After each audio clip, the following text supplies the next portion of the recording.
Good evening. I'm David Brinkley in Washington. John Chancellor is in New York, and he'll be along shortly. North Vietnam has lowered its terms for peace, or at least for a ceasefire.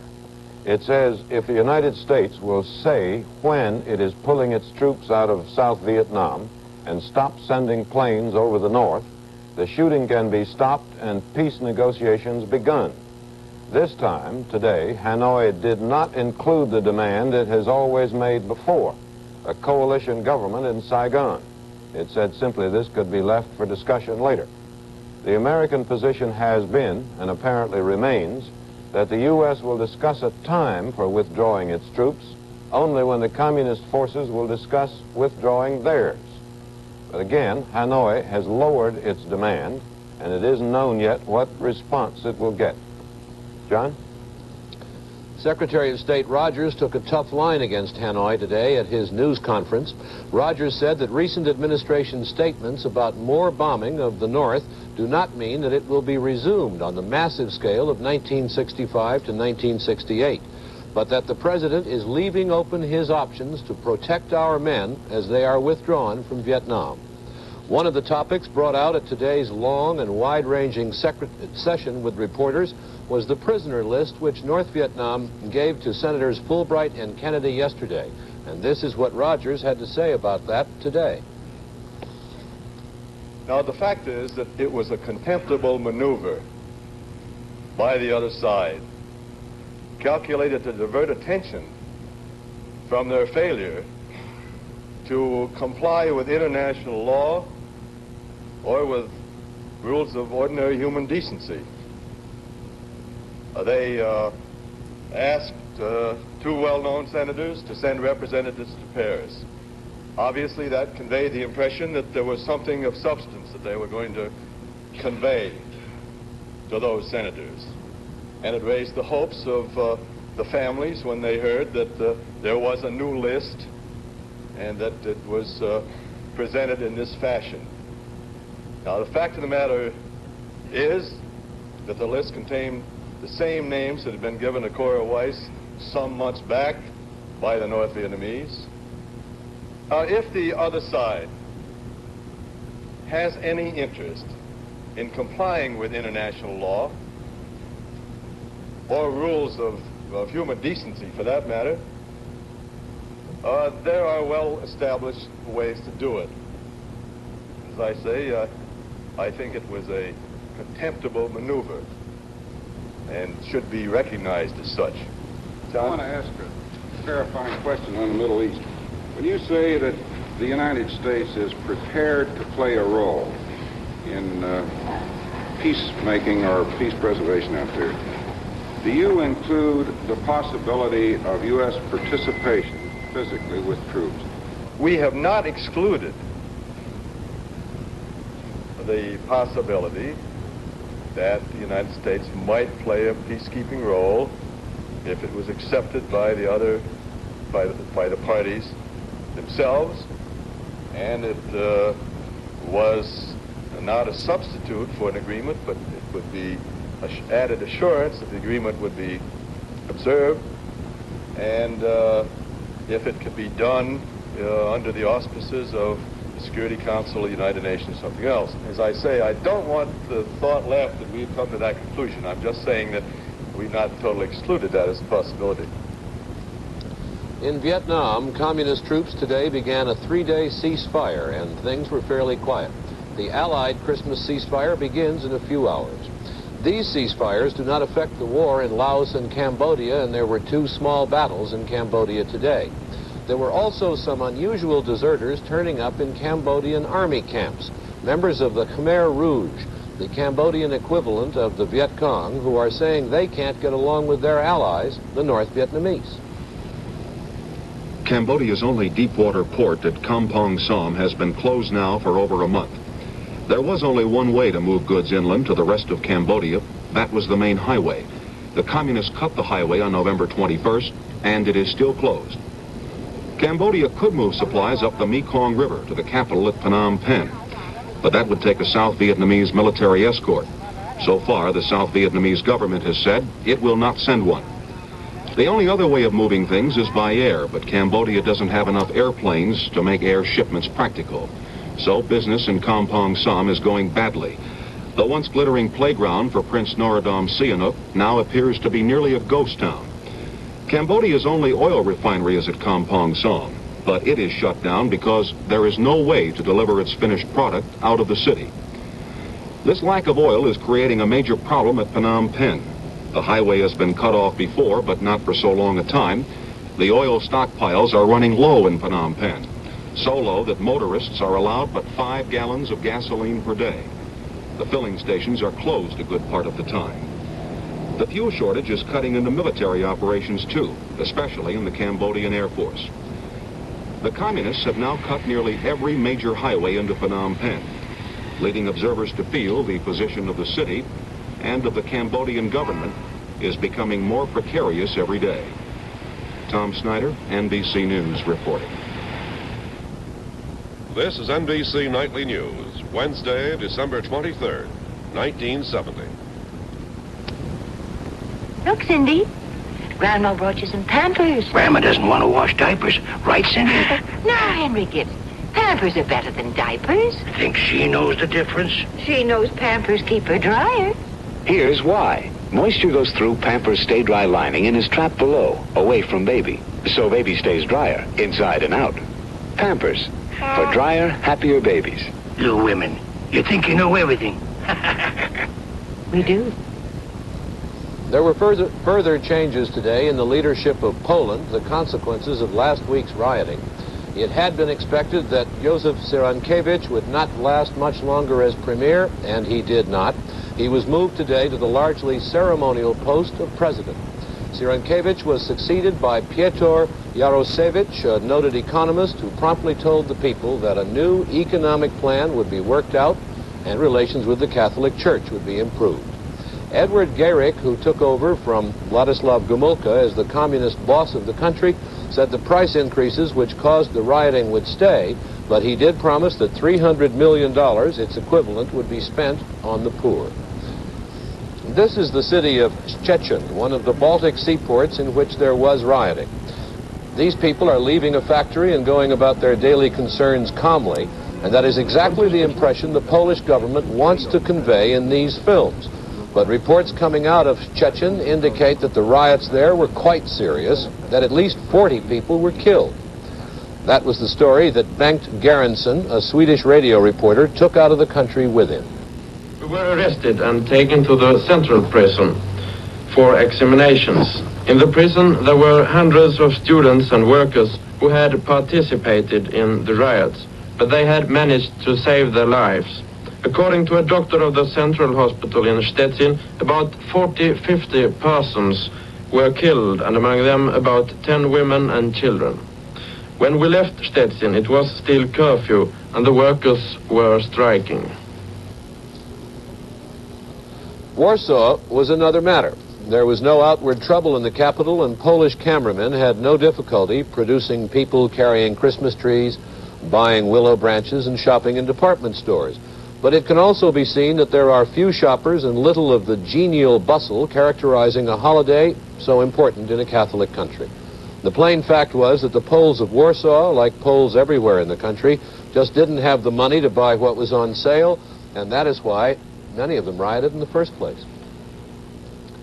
Representatives of East and West Germany met again today in East Berlin, the second such meeting in less than a month.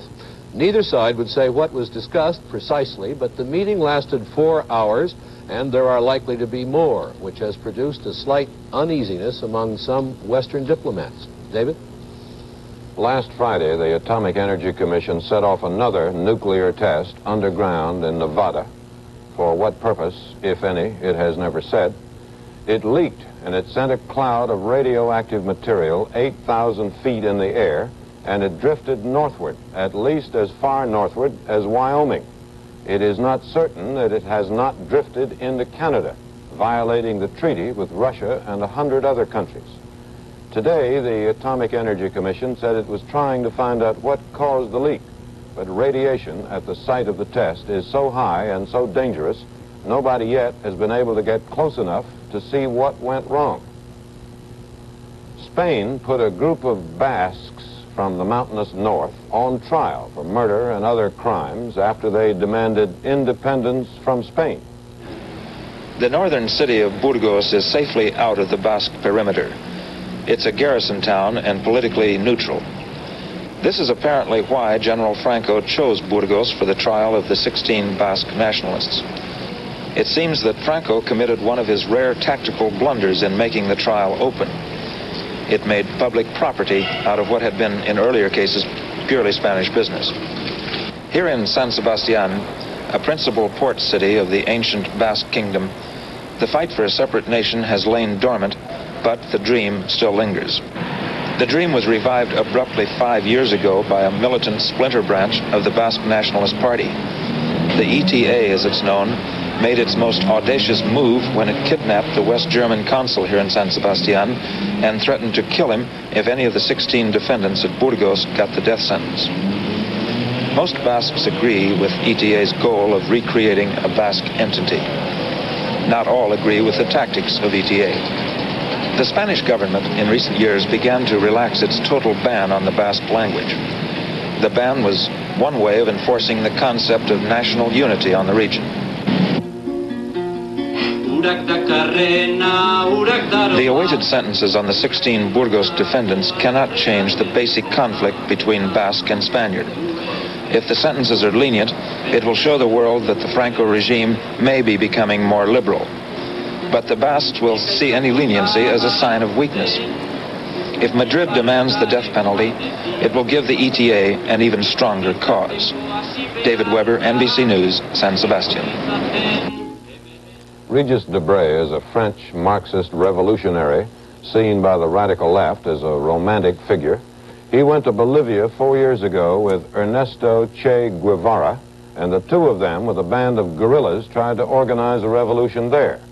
Guevara was killed, and Debray was captured and sentenced to 30 years in prison. Today, Bolivia has a new president, himself a leftist of sorts, and he let Debray out of jail and said he was free to leave the country. So he plans now to return to France. Every alien must report his address to the U.S. Immigration and Naturalization Service during January of each year. To report your address, go to the nearest post office or office of the Immigration Service. Ask the clerk for an alien address report. Fill out all indicated spaces on the card. A parent or guardian may fill out the report for a child under 14 or for an alien in custodial care. After you have filled out the card, return it to the clerk. It will be mailed for you. Do not mail the card yourself. Remember, there are severe penalties for failure to comply with the Alien Address Report Law. It is easy for you to meet this requirement. If you are ill, a friend or relative can obtain a card for you and return it to a postal clerk or Immigration Service employee. Be sure to fill out your address report before January 31st. You must report your address each January, whether you have moved or not since you filed your previous report. Yesterday, Angela Davis was taken from a New York jail and flown in secrecy to California in a National Guard airplane. Nothing was said about it until she had arrived and was locked up in San Rafael. Today, she went to court for arraignment on charges that she supplied the gun used to kill a California judge during a shooting between police and escaping convicts. Angela Davis was brought in a speeding police car to the jail in the courthouse where the shootout occurred last August. A secret National Guard flight had returned her from New York to California under heavy guard.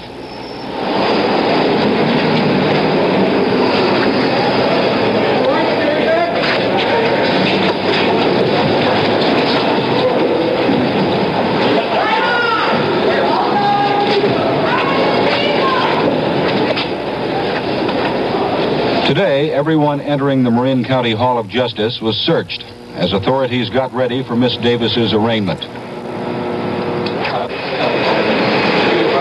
Newsmen and spectators had to walk through metal detectors to get into the courtroom.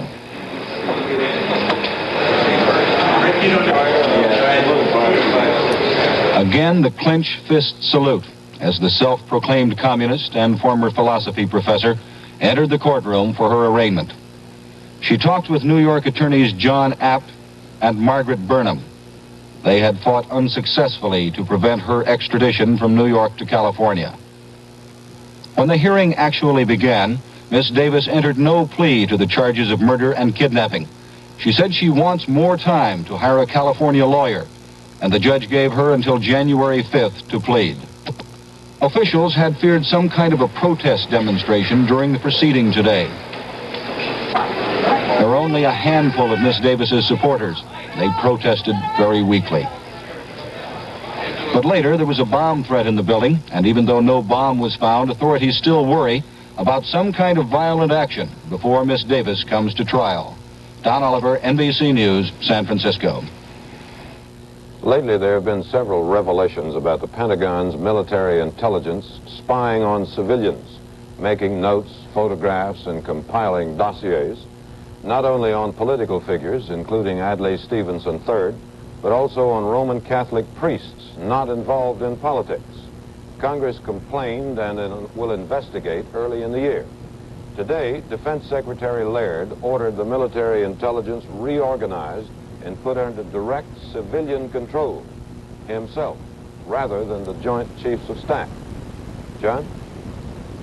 In the first 9 months of this year, hijackings took place on 43 commercial American planes, an average of more than one a week.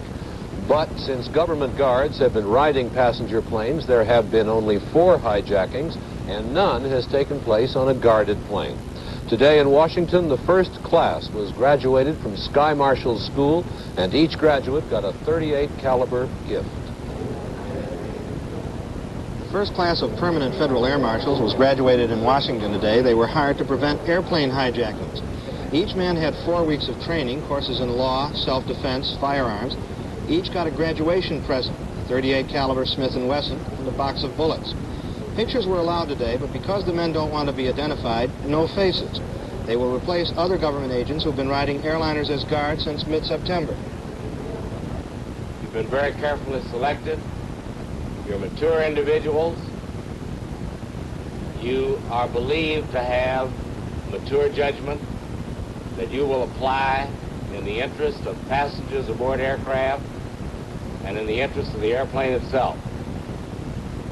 There's no doubt in my mind that one day or another you're going to be confronted by a tough situation in which your training is all going to have to be brought into focus if you're going to meet that situation properly and correctly.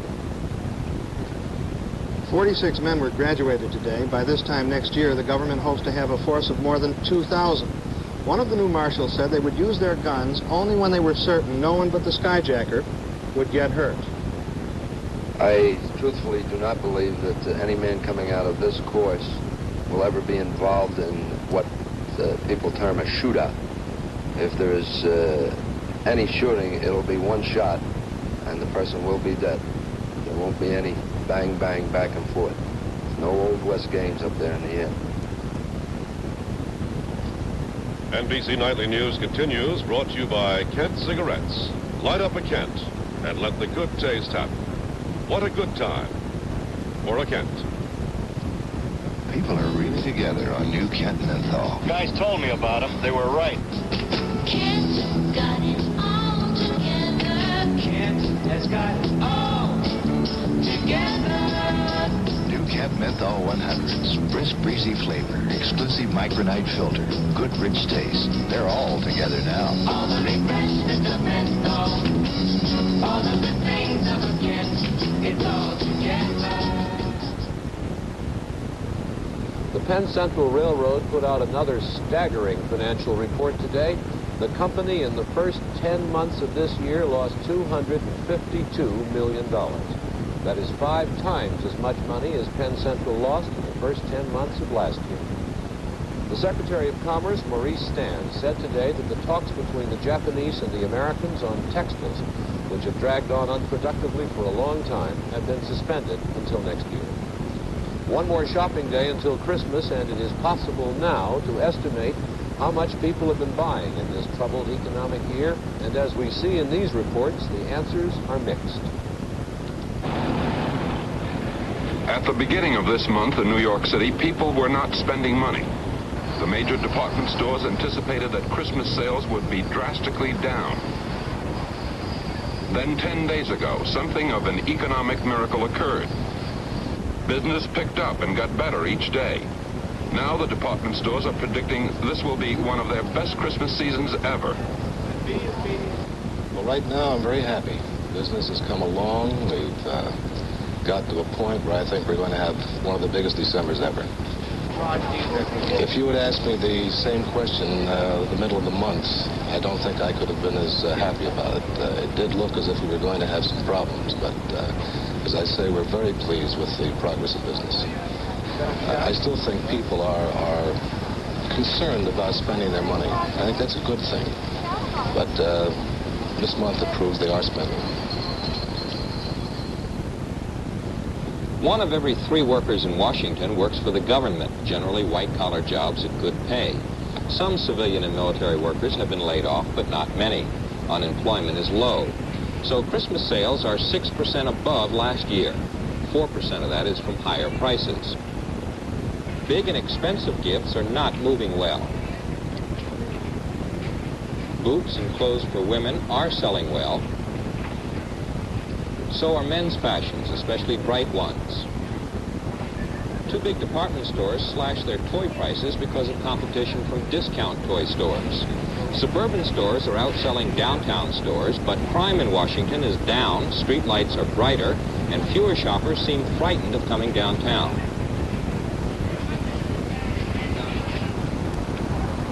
In Cleveland, the business year has not been good. The city has suffered through a series of major strikes, including the Teamster work stoppage and the long General Motors walkout. The soft economy has apparently frightened some Christmas shoppers away. Overall, the Christmas sales dollar volume in the city is down 5%. The bigger department stores claim they anticipated a slow December. Most say they compensated by economizing throughout the year. Some extra Christmas help was hired, but not as many as last year. Orders for merchandise were reduced. Clerks say there is more shopping and less buying this year. Shoppers are buying less expensive items, and some people have told clerks they are anticipating fantastic after-Christmas bargains. In Chicago, merchants estimated this year's Christmas sales would reach $700 million, but that's not optimistic. In past years, there's been a kind of boom psychology at work, leading merchants to expect that each December would be 7% higher than the past one. This year, the increase has been only 3%, and since inflation has seen prices go up here more than 5% in the last year, that means a net loss of better than 2%. The luxury items have suffered, of course. People are more price than brand name conscious this year, and there also seems to be a strong do-it-yourself or build-it-yourself attitude among consumers in their buying. Consumers who might otherwise be buying the finished merchandise and at higher prices. In Southern California, stores are crowded and sales are up over a year ago.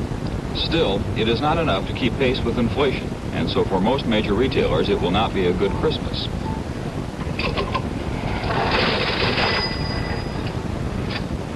High unemployment, especially in the aerospace industry, has prompted what economists call a cautious attitude. Shoppers are passing luxurious items and concentrating on practical gifts. For instance, Southern California children can expect more clothing and fewer toys this Christmas. As a result, retailers still have sizable inventories, and they are hoping to recover with extensive post-Christmas sales.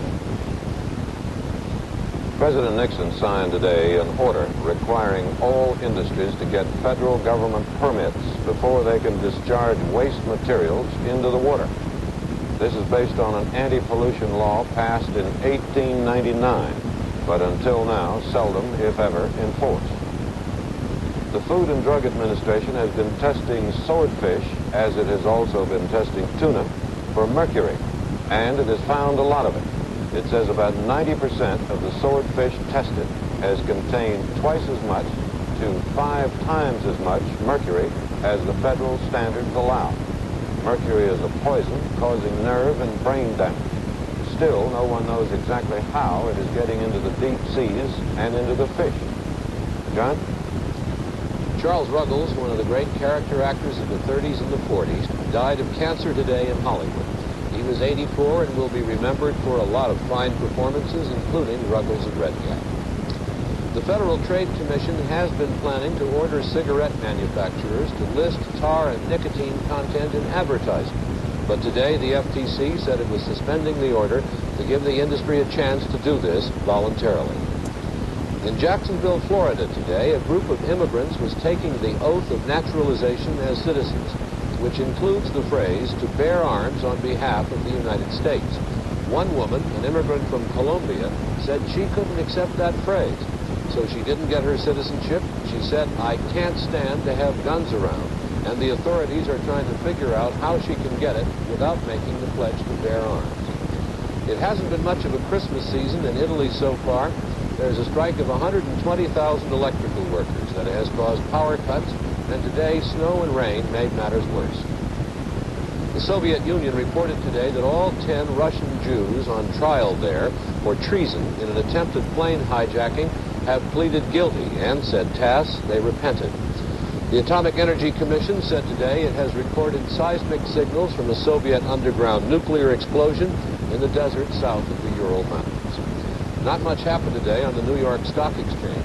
The Dow Jones Industrials gained 1/3 of a point, and the value of an average share went up 5 cents. On the American Exchange, an average share gained 9 cents. David? Here's another sort of Dow Jones.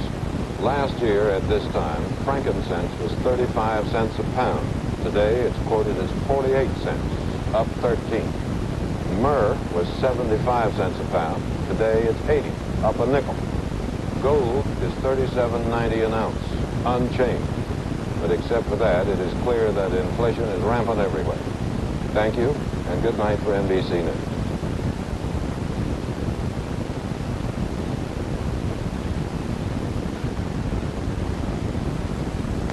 Nice fresh cherries, Mrs. Tate? Cherries? Oh, Pete, they'll stain my dentures. Well, don't you know about Efferdent? Efferdent? Well, it's the tablet I use. Watch. It's turning blue. That means Efferdent's bubbles are scrubbing away at stain and odor. When the blue disappears, dentures are cleaned. I'll try it. Pete, your Efferdent really cleans. Cherries are still in. I'll take a box. Efferdent removes stubborn stains between teeth in minutes. Sometime underneath, I do get irritated. The heartburn and acid that I get, I have to reach for my Rolaids. Fighting New York City traffic, it's a challenge. If a nervous passenger rushes me, I work up a little tension and heartburn. If he says something, I'll say, have one of my Rolaids. It's a wonderful relief.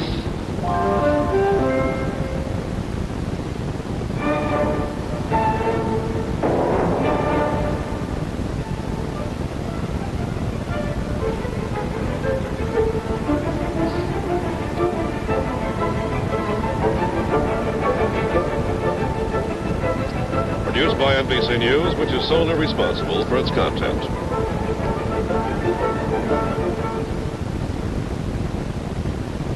Reply. Tonight, an adventure into television drama like none you've ever known. Joseph Campanella, Joseph Weisman, Burgess Meredith, and Chill Will star in Rod Serling's Night Gallery. Tonight at 10, 9 Central Time on NBC.